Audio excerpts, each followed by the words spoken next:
podcast d'AFDS.tv, aux frontières des séries. Une émission de Sarah Sepulcre et Alexandre Marlier.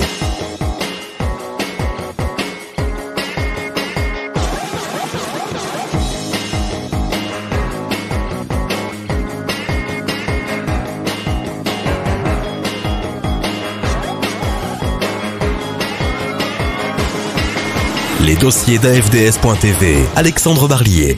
Encore mieux que les enquêtes de l'inspecteur Derrick, Les Routes du Paradis, autrement dit Highway to Heaven, est une série télévisée américaine en un épisode de 65 minutes et 107 de 48 minutes créée par Michael Landon et diffusée entre le 19 septembre 1984 et le 4 août 1989 sur le réseau américain NBC. En France, la série a été diffusée et rediffusée et rediffusée à partir du 8 mars 1987 sur M6.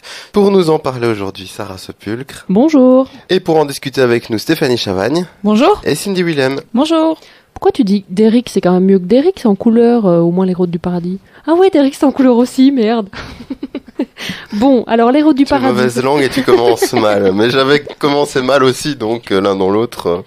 C'est surtout que c'est quand même pas gentil parce que j'ai l'impression que les voitures sont plus jolies dans les routes du paradis. Donc ça me paraît essentiel. Enfin bon, soit. Alors, ce ne sont pas des grosses cylindrées allemandes. Les routes du paradis, il me semble qu'il faut peut-être un petit peu resituer l'affaire. Si on parle de Michael Landon, je crois que La Petite Maison en Prairie, ça paraît assez évident, mais je ne suis pas sûre que tout le monde connaisse bien le pitch de départ des routes du paradis. Pour ma part, en tout cas, j'en connais rien, donc je suis tout oui. Ça a l'air passionnant. C'est Charles Ingalls qui meurt et qui devient un ange, c'est ça? Bah, en gros, oui. Pour simplifier, c'est peut-être le plus simple. En fait, il s'appelle Arthur Thompson. Il était marié à Jane Thompson et il avait une fille Mandy. Ça, c'est donc Roots avec des nattes. Ça, c'est donc le personnage principal dans la série, dont on parle évidemment. Et quand il meurt, en fait, il change de nom. Il s'appelle Jonathan Smith et il devient donc un ange. Et donc, l'histoire de cette série, c'est l'histoire d'un ange qui est envoyé sur Terre pour amener de l'amour et de la compassion à ceux qui sont dans le besoin ou qui vivent une phase assez difficile dans leur vie. Tu t'es inspiré de ce qui est marqué sur le dos du DVD pour nous raconter tout ça? Oui, à peu près, parce que moi, personnellement, j'ai effectivement un point de vue un peu plus cynique sur le truc, mais je vais vous garder mon point de vue cynique pour la fin, mais bon, voilà. Donc, le pitch de départ, c'est ça. C'est effectivement un ange qui revient sur Terre. Il faut savoir qu'il a des pouvoirs surnaturels. Par exemple, il sait déjà à peu près ce qui va se passer. Alors, je dis à peu près parce qu'il y a des nuances, donc de temps en temps il se laisse surprendre, mais par exemple, il est sûr et certain qu'un petit garçon qui recueille, qui est un voleur en gros, va voler dans une maison et va sortir par cette porte et donc il attend là. Donc il a des dons de prémonition, on peut dire ça comme ça. Il a le pouvoir aussi d'influencer les machines qui sont autour de lui, c'est-à-dire il se fait attaquer un moment par un jeune voyou avec un couteau à cran d'arrêt et il parvient à bloquer le couteau à cran d'arrêt. Ou il sait jouer sur les freins d'une voiture, c'est-à-dire que la personne qui conduit n'a pas freiné et lui fait freiner la voiture. Donc il a ce genre... Il connaît les numéros du loto parce que moi ça m'intéresse. Oui, mais bon, comme c'est un ange, il peut pas influencer trop la vie, tu vois, il ne peut pas te rendre millionnaire. Cette série répond quand même à une question métaphysique qui court depuis les siècles des siècles. Les anges sont-ils sexués? Voilà. Je te vois y arriver. Je te vois y arriver. Mais écoute, il a l'air d'un homme, mais je ne pense pas qu'il y ait beaucoup de scènes de sexe dans cette série, donc on n'a pas la réponse définitive non plus. C'est-à-dire qu'il a l'air d'être sexué, mais est-ce qu'il s'en sert? Non. Et là, on s'éloigne de ses dons de base. Tout à fait. Alors, dans ses dons de base, il y avait aussi, par exemple, soigner des blessés, se transporter d'un endroit à l'autre. C'est-à-dire que là où son compagnon, et j'y viens tout de suite, doit courir les marches entre les 7 étages, lui peut se transporter directement au 7e, c'est quand même... Et ça bien. donne droit à de très grandes scènes d'effets spéciaux, j'imagine. Eh bien non, justement, c'est l'intérêt. C'est que du coup, il n'y a pas besoin d'effets spéciaux, parce qu'il n'utilise pas ses pouvoirs. Il les a, mais il ne les utilise pas. C'est-à-dire que lui utilise plutôt la psychologie, la persuasion, l'écoute, la discussion, etc., etc. Ça a l'air quand même bien très gnangnan, ce truc. Ça l'est un peu, oui. Un peu, le mot est faible. Alors, il est accompagné, donc il déambule, c'est un road movie un peu comme ça. C'est-à-dire qu'il déambule de milieu en milieu, de ville en ville. Il va là où son patron, parce qu'il ne dit pas Dieu, il dit le patron, là où le patron l'envoie. C'est un peu le rebelle de la version des années 80 sans Lorenzo Lamas. Écoute, là tu vas un peu loin, je trouve. Mais il est accompagné par Mark Gordon, qui lui n'est pas du tout mort et n'est pas du tout un ange. C'est un policier qu'il rencontre dans le pilote. Mark était dans un moment très difficile. Vous devez en comprendre qu'il était alcoolique. Parce que c'est vrai que très souvent, dans les années 80, le mal ultime, c'est l'alcoolisme. Donc, il était alcoolique. Il était donc très loin. C'est un ancien policier. Il l'aide à se remettre sur pied et il décide de l'aider dans sa mission divine. Et donc, tous deux forment un couple ange et être humain. Donc, c'est ce qu'on dit, les anges sont sexués. Le fameux policier, il sait que l'autre, c'est un ange. C'est la seule personne. Généralement, les gens qui l'aident ne savent pas. Parfois, certains se rendent compte qu'il y a quelque chose de bizarre. Mais lui est au courant qu'il est un ange. Il apprend petit à petit d'ailleurs certaines choses. Il apprend certains de ses pouvoirs. Il apprend qu'il ne sait pas tout parce que le patron ne dévoile pas toujours ses desiderata, etc., etc. Donc, mais son but à ce Mark, justement, c'est de s'approcher de Dieu en suivant Jonathan Smith. Donc de suivre les routes du paradis. Voilà, et c'est de s'améliorer en tout cas et de revenir effectivement à une personne un peu plus jolie. Peut-être de devenir lui-même un ange. À terme. À terme, on est tous voués à devenir probablement des morts, oui. Alors, l'ange n'est pas la seule créature un peu divine qu'on rencontre dans cette série, même si ça n'est pas du tout une série fantastique. Hein. Donc, on l'a bien souligné par le fait qu'il n'utilise pas ses pouvoirs. C'est une série avant tout psychologique, de bons sentiments, ou qui développe en tout cas une certaine vision de certaines valeurs et d'une certaine vision de l'entraide. Là, on sent la petite maison dans la prairie débarquer à grands pas. D'autant plus que le gars qui joue le copain de l'ange, il jouait déjà dans la petite maison dans la prairie. C'est un cercle infernal, on n'en est jamais libre. Moi, cette série, elle me fait un peu penser aussi à la série Le Caméléon. Avec Jarod, oui. Voilà, ouais. Où on doit aussi aider les personnes. C'est d'ailleurs la série qui a influencé le Caméléon, vous me suivez. C'est-à-dire que Les Routes du Paradis a influencé Code Quantum, qui a elle-même influencé le Caméléon. Donc on est dans une ligne, effectivement... on dira que l'évolution progressive est de mieux en mieux au fur et à mesure qu'on évolue. Bah, disons qu'on quitte peut-être le registre chrétien. Donc effectivement, comme on efface... Code Quantum, on était quand même borderline. Voilà, mais de plus en plus, on efface ce côté-là. Mais maintenant, il y a Joséphine l'ange gardien, donc on est bien plus haut, quoi. Là, c'est autre chose. Je sais pas si c'est vraiment dans la même lignée, mais c'est vrai que voilà. y a... Mais donc, je vous disais tout à l'heure, on n'est pas dans une série fantastique. Il est important de se rendre compte. On est vraiment dans une série dans laquelle on va de milieu en milieu pour aider les gens avec une certaine technique qui est l'entraide, la persuasion, parfois la manipulation. C'est donc pas une série fantastique, mais ça n'empêche que de temps en temps on rencontre des personnages fantastiques, c'est-à-dire que y a d'autres anges.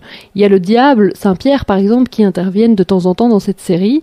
Le diable, il intervient d'ailleurs dans plusieurs saisons. Donc on voit qu'il y a quand même malgré tout un appui assez fort de cette mythologie chrétienne. Donc la série ne se sépare pas de cette importance courant de pensée. Voilà. Je vous propose d'écouter un extrait, ça me paraît assez important. Je vous parlerai 2 secondes après des liens qui peuvent un peu exister entre ces deux camarades, donc l'ange et l'être humain. Vous allez voir que leurs rapports sont parfois des rapports qu'on peut voir dans les couples, dans les duos de personnages masculins, un peu la chamaillerie. Et là, imaginez-vous dans une voiture où le conducteur chante à tue-tête et où ça vous ennuie. Quand vous êtes un ange, vous avez quand même des possibilités pour intervenir.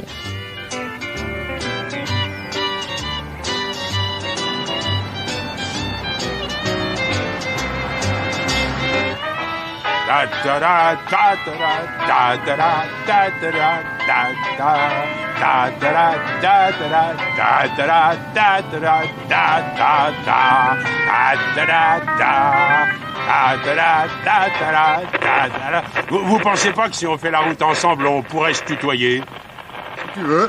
Qu'est-ce qu'elle a cette radio? Il faut pas risquer un court-circuit. Arrange ça avec tes pouvoirs. Non, pour ça, j'en ai pas. Mais c'est idiot, j'étais persuadé que les anges pouvaient tout faire. Est-ce que tu veux que je te dise la vérité? Ouais. Tu dois savoir que tu chantes faux comme une casserole et j'en avais assez. C'est de ta faute si elle marche mal. Oui, je viens de te le Bah, dire. bravo. Mais toi, tu dois savoir que la musique m'est indispensable. Répare-la. Allez, tout de suite. Bon, d'accord.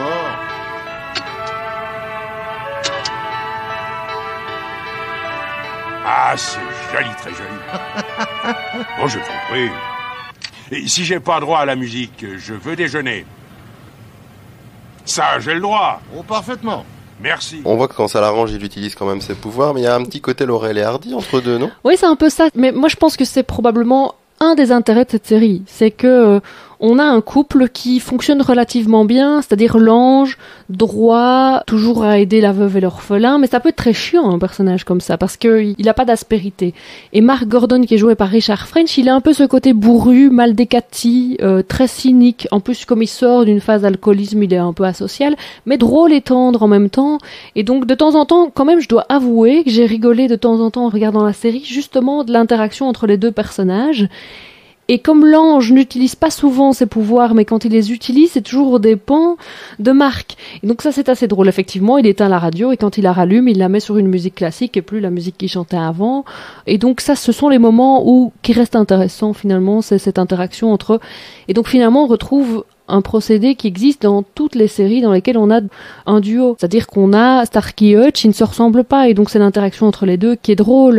Et on a toujours un comique entre les deux. Voilà, et ici ça reprend ça. Donc on a une série qui est un peu parfois disparate, hein. C'est-à-dire qu'on a le côté effectivement très bon sentiment de l'intrigue principale qui est « il faut que j'aide quelqu'un », et que ce côté humoristique qui parfois est d'ailleurs un peu bizarre, parce que les deux sont mélangés, vous l'entendrez tout à l'heure dans le deuxième extrait, où c'est un peu bizarre, on a quand même une scène de suicide et il rigole. Et ça se termine en éclat de rire, et donc c'est parfois un peu bizarroïde. Bon, alors je me proposais de vous faire un petit topo des anges dans les séries télé, parce que c'est quand même pas la première ni la dernière fois qu'on a vu un ange à la télé.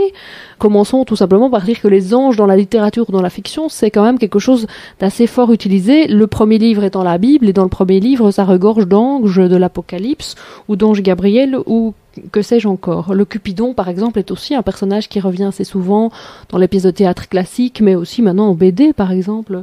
Donc les anges sont finalement des choses qu'on a l'habitude de voir. Et si vous pensez au cinéma, alors là, il suffit juste de rappeler Les Ailes du désir de Wenders ou des choses comme ça, alors avec des choses parfois plus grand public, évidemment. Et même au niveau des livres, hein, pour l'instant, tous les mousseaux, c'est à chaque fois les anges, et ça marche bien, ça marche beaucoup. Ouais. Et donc dans les séries, l'air de rien, les routes du paradis ne sont pas les seules. Déjà, il en a dit tout à l'heure, c'est une série qui a directement influencé d'autres séries, à commencer par une série qui s'appelle Les Anges du Bonheur, qui date celle-là des années 90, et qui met en scène Monica et Tess, qui sont deux anges féminines cette fois-ci. C'est peut-être pour montrer qu'il y a aussi des anges féminines, je n'en sais rien. Tess étant un plus vieil ange qui guide en fait Monica, qui en est à sa première mission divine. C'est une série qui s'inspire directement, clairement et explicitement des routes du paradis, et qui le dit. Et donc, de nouveau, on a une série qui met en scène ce duo d'anges, qui doit aider les êtres humains, eux aussi plongés dans des moments difficiles de leur vie, etc., etc.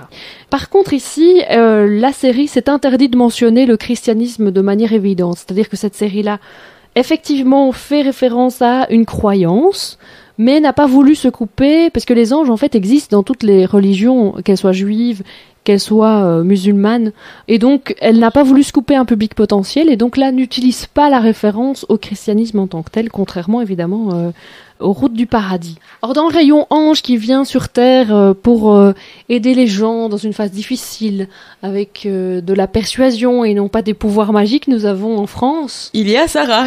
Non, je pensais plutôt à Joséphine Ange Gardien, et j'ai peur que tu me compares à Mimi. Enfin bon.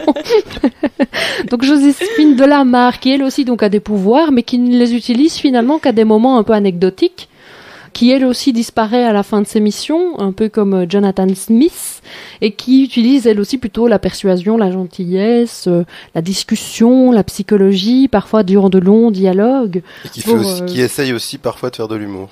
Ah oui. Qui essaye, je dis bien. Et donc on voit qu'il y a quand même quelque chose de récurrent dans toutes ces séries. Alors on a une autre série qui s'appelle Angel in America. Alors là on quitte un peu ce registre-là. J'avais envie aussi de citer d'autres séries pour montrer que c'est pas parce qu'on utilise des anges qu'on est dans le cucul la praline non plus, hein. Angel in America, c'est une série qui se situe au milieu des années 80, sous fond de sida, d'homosexualité, sous le contexte républicain de l'époque aussi, et qui suit la vie de plusieurs personnages, dont celle de Prior Walter, qui a atteint du sida, et qui petit à petit va être visité par son ange, qui a décidé d'en faire un prophète, et donc c'est l'histoire de cet homme par rapport à cette envie de cet ange, mais différents personnages sont aussi visités par des fantômes, par exemple. On est clairement ici dans quelque chose de plus mystique, de plus métaphorique. Je ne sais pas si vous avez vu cette série, mais on n'est pas du tout dans le registre, là pour le coup, des routes du paradis. Et donc, ça ne veut pas dire, parce qu'on utilise donc des anges, comme je le disais, qu'on est nécessairement dans ce registre.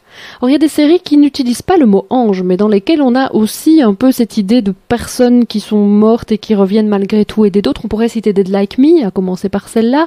Alors là, on n'est pas non plus du tout dans un registre de mission divine, puisque ce sont des non-morts qui doivent aider des personnes à mourir. Donc, on n'est pas du tout dans ce genre de registre-là. Mais par contre, on a Code Quantum, qui effectivement met en scène un scientifique qui fait des voyages dans le temps et sa foire, et qui, malgré qu'il ne soit pas un ange, doit aider petit à petit les personnes et les milieux dans lesquels il se trouve pour arranger les bidons. Et il y a aussi les séries où on ne parle pas nécessairement d'anges, mais où les personnages ont le même genre de rôle. On pourrait citer L'Île Fantastique, par exemple, où tu as cité tout à l'heure, Cindy, Le Caméléon, qui sont aussi des séries qui reprennent le même canevas. Et c'est vrai que j'ai eu l'impression pendant tout un temps, probablement fin des années 80, les années 90, où on avait peut-être peur d'utiliser ce mot ange ou ces personnages très marqués, justement peut-être par réaction aux Routes du Paradis et aux Anges du Bonheur.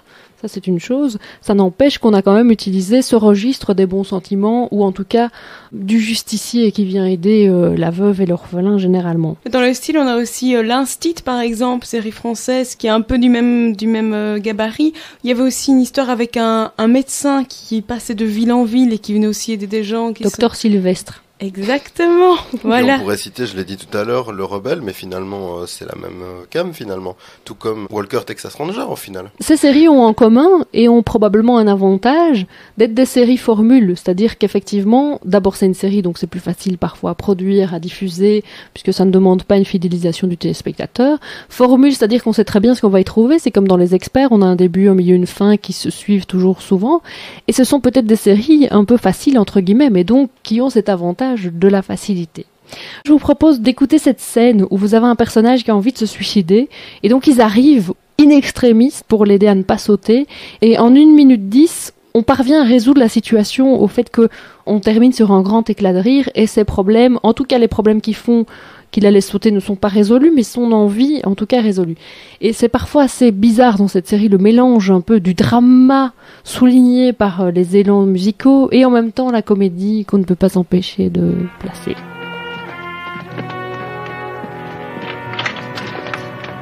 Attention, monsieur, mais qu'est-ce que vous allez faire? Allez-vous-en, laissez-moi. Je vais sauter. Et si vous essayez de m'en empêcher, je vous entraîne avec moi. Vous avez peut-être des ennuis, mais pas assez graves pour vous tuer. Ah oui, pas assez grave.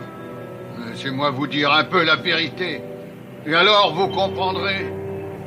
J'étais un homme célèbre dans le temps. Ouais. Mais je suis plus rien. Plus rien. Un vieux gâteux.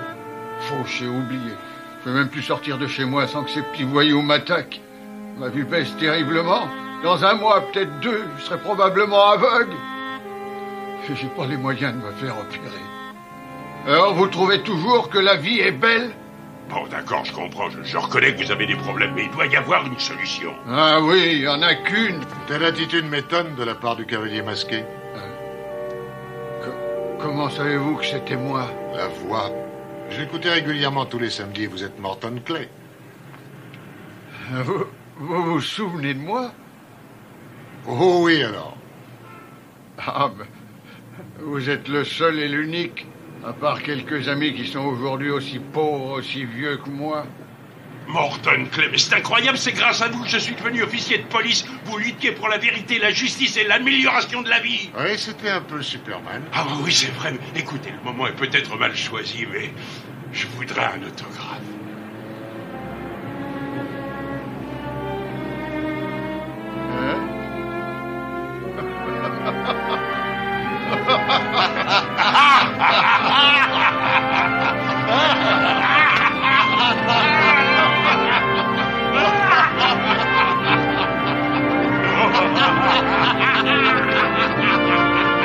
Venez, Morton, n'évite pas le signer.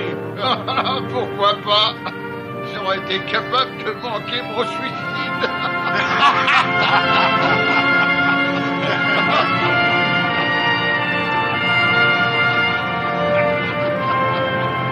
Tu as fait référence tout à l'heure au fait qu'on était dans la lignée de La Petite Maison à Prairie, ou c'est toi Cindy, je ne sais plus, c'est tout à fait ça. Mais il faut savoir que la carrière de Michael London, c'est un peu ça. C'est-à-dire qu'on démarre de Bonanza, où il jouait un rôle d'un très gentil, dans la famille. Tu m'étonnes. Et puis on arrive à La Petite Maison à Prairie, où il tient le rôle de Charles Ingalls, et ça je pense qu'il n'y a même pas besoin de présenter tout. Qui est un très gentil. Et qui le de plus en plus au fil des épisodes, parce que La Petite Maison dans la Prairie, c'est ça, c'est au départ les pionniers machin, puis ça devient de plus en plus une série qui met en scène ce type de sentiment, de valeur, etc. etc.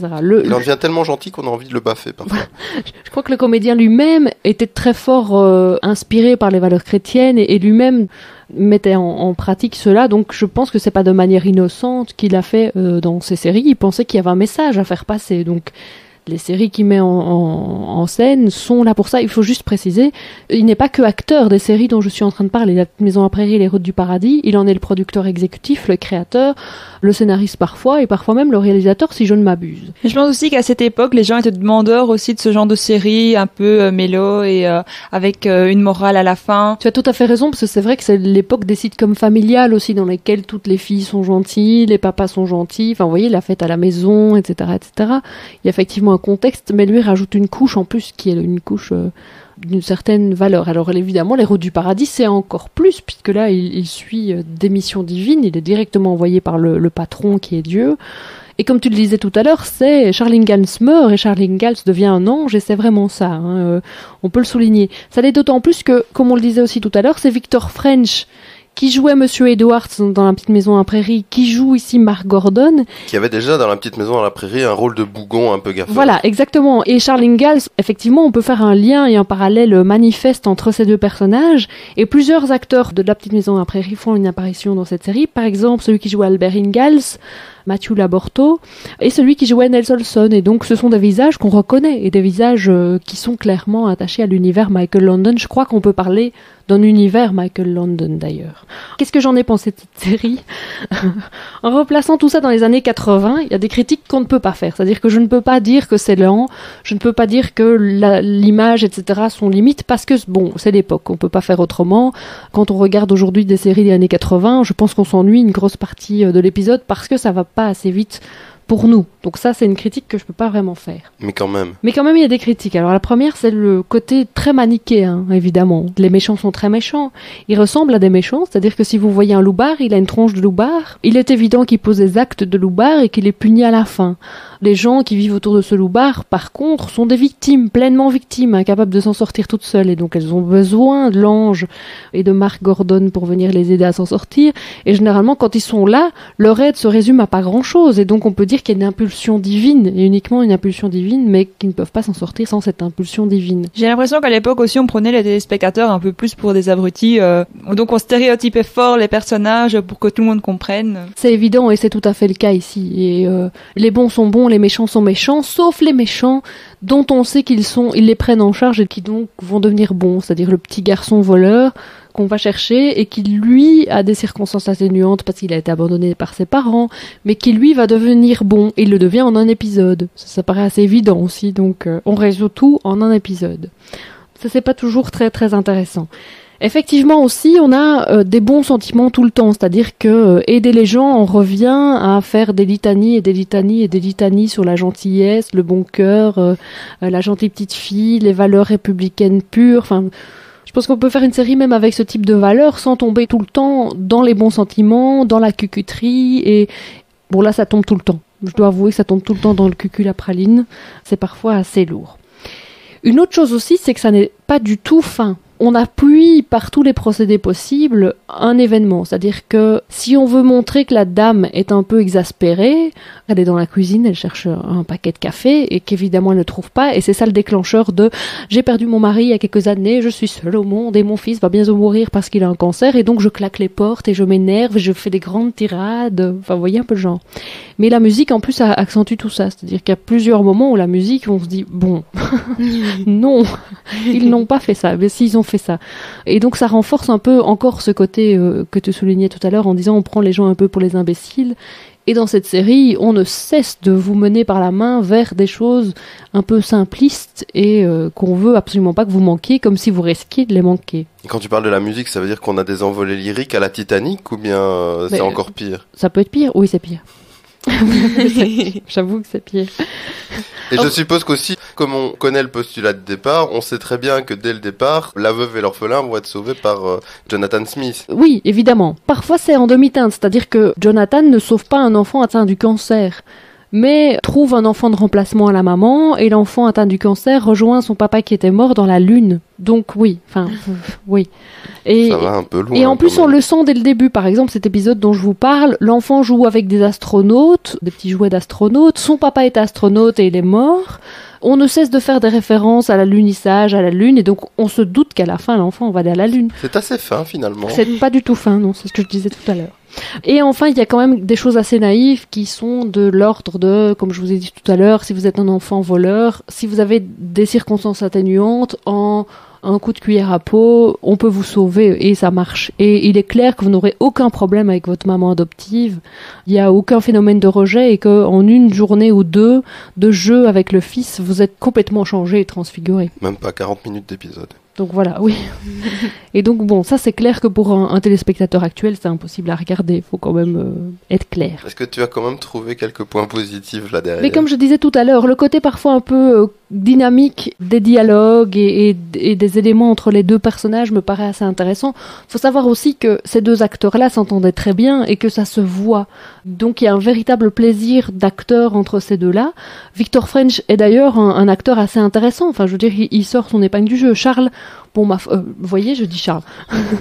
Michael Landon, il a parfois ce côté un peu exaspérant, etc. Mais moi, Victor French est encore un acteur que j'aime bien. Donc ça, oui. Mais bon, il faut se les taper les épisodes juste pour ça. Je suis pas sûre. Autant regarder un bon Starkey, Hutch, alors. Voilà. Retrouvez aux frontières des séries sur le web. www.afds.tv